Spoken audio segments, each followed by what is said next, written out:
Hi, hello, and good day to everyone out there. imashbuttons here, and I'm gonna keep it real with you guys. This week's chapter is so insane that I'm not even gonna waste any time and just get right into things. Last week in chapter 260, we were left with the cliffhanger of Gojo's potential return with that eerie final panel. So naturally, this week's chapter would pick up where we left off, and I gotta say, I don't think anyone saw what was coming. The chapter begins with Yuji, who, with the death of Chozo still lingering on his mind, moves to crush Sukuna's heart, but is quickly interrupted by what appears to be Gojo emerging from the smoke. I love this panel of both combatants frozen like deer in headlights at the sight of this man who is supposed to be dead. It really hammers home just how important he was to this world, even in death. That's right, I said even in death, because it's revealed that it's actually Yuta in Gojo's body thanks to him acquiring Kenjaku's curse technique after the sneak attack. Let me tell you, when I first saw those goddamn scars on Gojo's head, I about fell to my damn knees immediately. I was down horrendous until it was thankfully revealed to be my boy Yuta.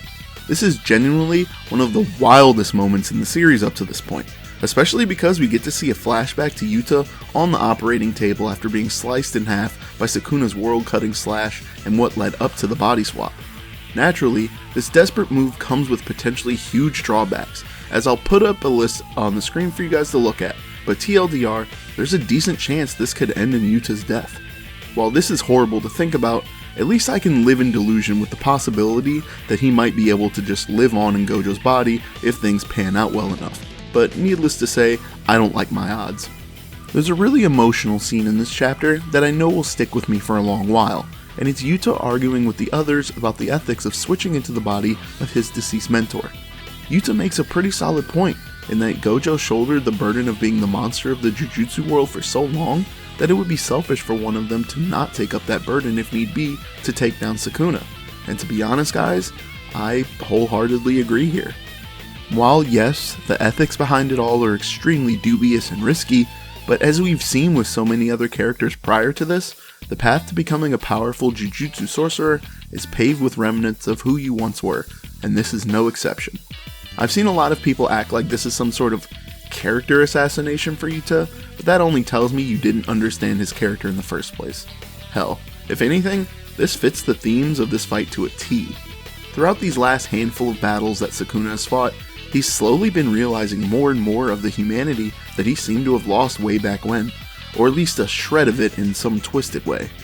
That's why he was so annoyed when fighting Yuji and everyone else, because the longer the fight went on, the more he began to realize that everything he had cast aside does indeed have a purpose. He wanted to abandon ever having a role to play, but fighting these teenagers that are giving their lives to avenge their dead teacher has awoken something inside him that he never thought would apply to him. Look at the joy on Sukuna's face when he realizes what Yuta has done. It feels like a true acknowledgement of not only Akotsu, but the new age of Jujutsu sorcerers as well.